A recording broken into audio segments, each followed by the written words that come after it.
Today I'm talking about the big W, weight. Why do we get so hung up about talking about weight? Who you are is so much more than just how many kilograms or how many stones or pounds you weigh on the scales. First of all, I'm just gonna talk about my feeling about weight. So I've grown up with quite an unhealthy attitude towards how much I weigh. I don't know why. I guess it's influences around me. So I grew up in the 90s when tall, wafy, very thin supermodels were all the rage. They were going around saying skinny's in and nothing tastes as good as skinny feels, and so skinny was supposed to be what you were. And I've never been skinny. You know, I've got quite, I think I have a feminine figure, and it's just what it is. So I've never been that wafy person that I thought I should be. But then as I've got older, I don't know what it is. Maybe you just become more comfortable in your own skin. But I think definitely since I've been in my late 30s and I've had my children, my body completely changed after I had the kids, and I think I prefer it more now than I did before, because do you know what, it just is what it is. I really try to eat as well as I can, not obsessively. I'm just mindful when I know when I should eat less bad stuff and more good stuff, and that I exercise and move around as much as possible, which when you're a mum, you never stop moving. You're always running around after somebody.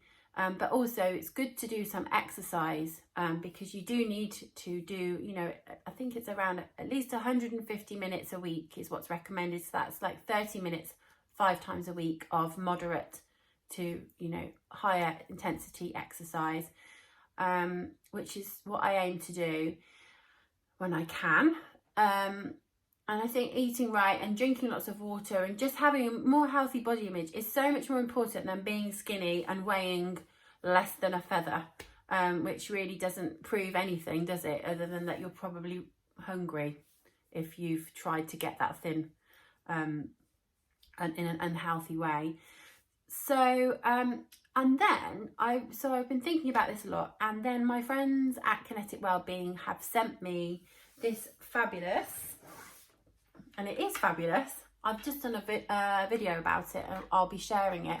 This is the Kinetik Wellbeing Body Analyser scale, and basically it weighs me, or weighs you, or weighs anyone, with one step on these. You step your feet onto these, you get on, and it tells you how much you weigh, but in kilograms. But also when you put yourself on the scale, you put in your height and your age and your gender, and it works out your other vital statistics that go into making that weight up. So it's not just a kilogram, or 67 kilograms is what I am. It also told me my BMI, it told me my body water percentage, my bone mass, and my muscle mass. And that was fascinating to see all of those things that go into making up your body: muscle, bone, water.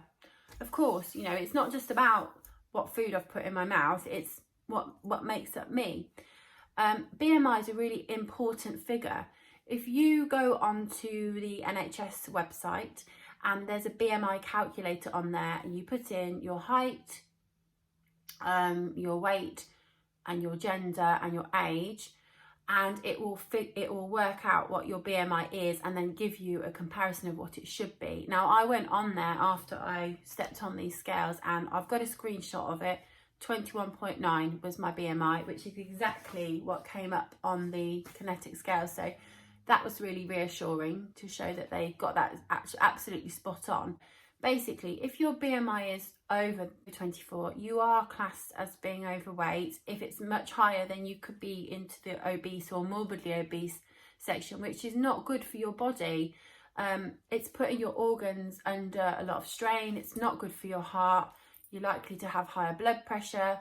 We've talked so much about high blood pressure and how it can, you know, it's a silent killer. It can lead to heart attacks and strokes. cardiovascular disease. It can lead to diabetes as well.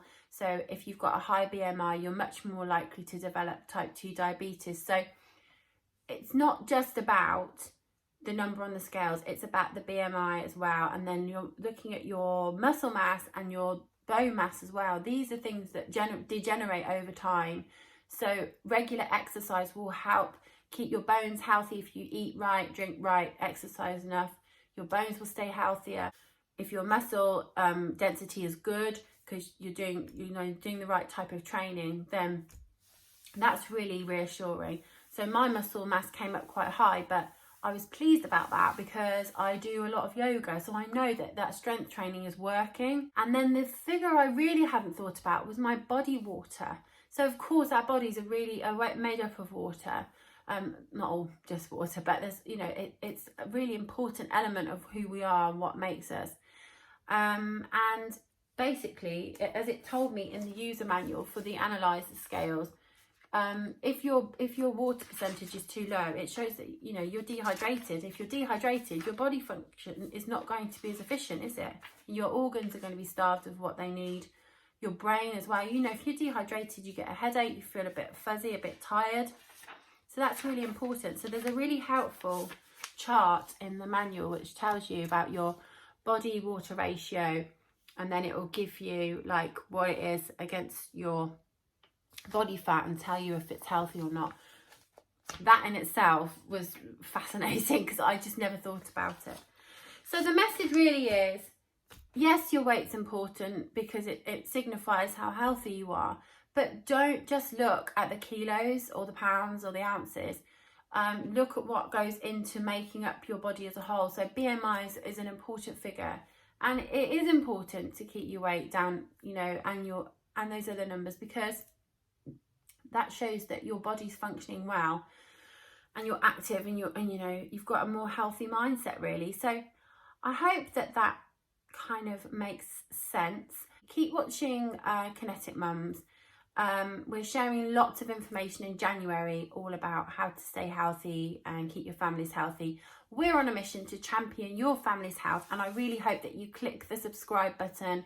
And if you like this video, please give it a like and drop a comment and keep talking to us, because we want to meet more mums and dads and help you make your families healthier. So it's been great talking to you, and I hope to see you soon, and take care. Bye.